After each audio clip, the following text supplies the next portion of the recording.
এ দাদা দেখি বাইকে লাগাইছিল ভালো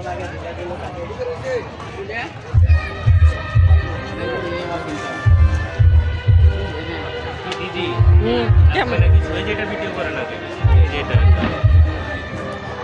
ভিডিও মানে একটা করে নিয়ে আসছে তাই ছাড়লে যদি ছাড়েন দেখতে হইব না।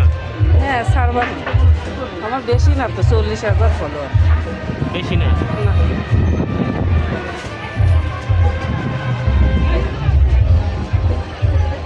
বাসায় যে ভয়েস দেবো এই জন্য কথা বলছি।